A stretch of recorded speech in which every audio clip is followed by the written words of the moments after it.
Paper Crafters Library. In this video I'm going to show you how to create this Silent Night greeting card. So let's get started. You're going to need a 4 1/4 by 11 inch piece of very vanilla cardstock, and I've gone ahead and scored it down the center at 5 1/2 inches. I'm going to now fold and crease along that score line with my bone folder, creating a card base that measures 4 1/4 by 5 1/2 inches.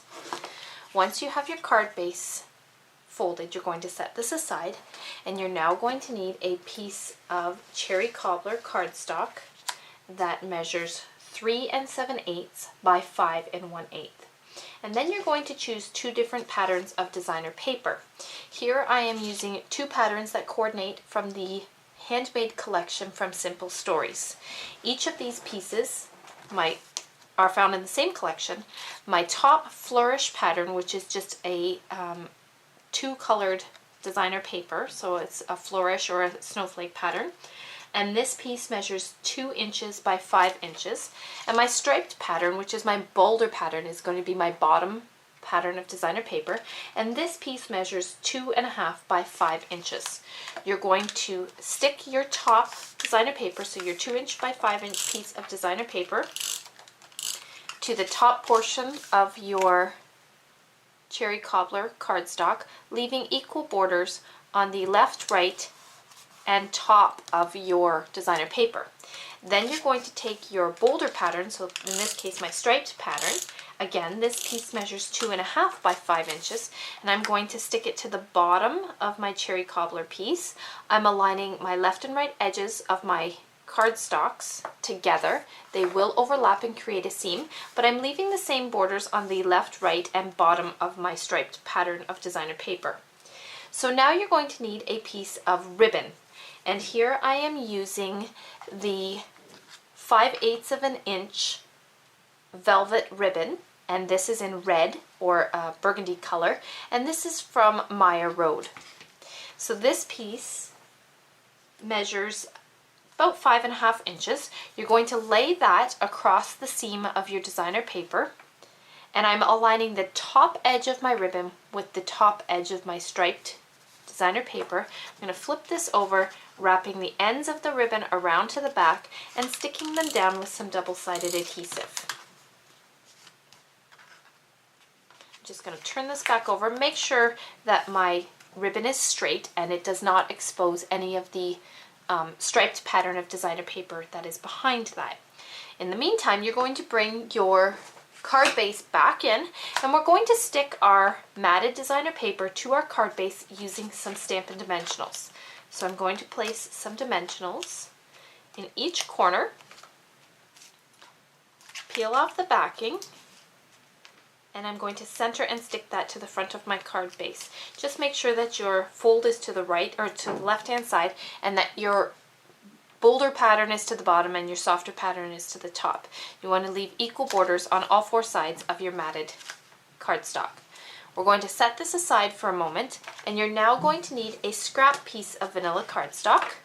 And I just have a scrap piece that I found in my work area, but I just keep using the same brand of designer paper of cardstock that you do for your card base. So this is a very vanilla piece of cardstock. You're going to stamp your greeting onto your scrap piece of cardstock. I'm going to be using Stampin' Up's Early Espresso Classic ink, and I'm going to stamp a very bold greeting or a large greeting, and this is found in Paper Tray's Happiest of Holidays stamp set. So just ink up your greeting, and you're going to stamp that onto your cardstock. Once you have that stamped, you can set aside your ink. You no longer need that, as well as your stamp. And you're going to need a label die. I'm going to be using the Labels 18 dies from Spellbinders, and this is the 3rd smallest label. So we're going to lay that over top of our stamped greeting. You want to make sure that it is centered over the greeting and you're not cutting off any of your edges. And I'm just going to hold this into place with a piece of my matte finish removable tape, making sure that again it's centered.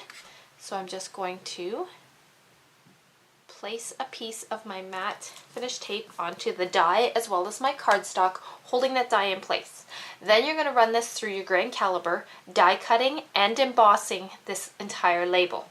At the same time, you're going to need a scrap piece of cherry cobbler cardstock, and you're going to die cut and emboss the next largest label. So again, I'm just going to hold that in place with a piece of matte finish removable tape, and this is the second largest die so that they will mat inside of each other. So again, you're going to die cut and emboss each of these elements using your grand caliper. So I'm back from the grand caliper and I've die cut both of my elements. So I've got two different labels here. Now I felt that this just did not mat as nicely as I would have liked, so I'm going to create another mat that's in between these two. So I'm just going to adhere my die cut label, the one that's stamped with my greeting, to a scrap piece of Java cardstock. So I'm just going to apply some adhesive, removable adhesive, to the back of my label, sticking that down so that it doesn't move while I'm cutting this. Then you're going to take some paper snips and you're going to hand cut a label, leaving equal borders around your vanilla label, just using that as a guide to cut a label that will mat nicely in between your vanilla and your cherry cobbler label.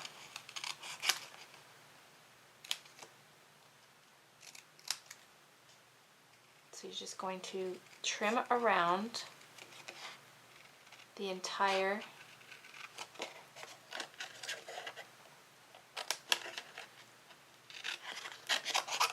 label, creating that Java label.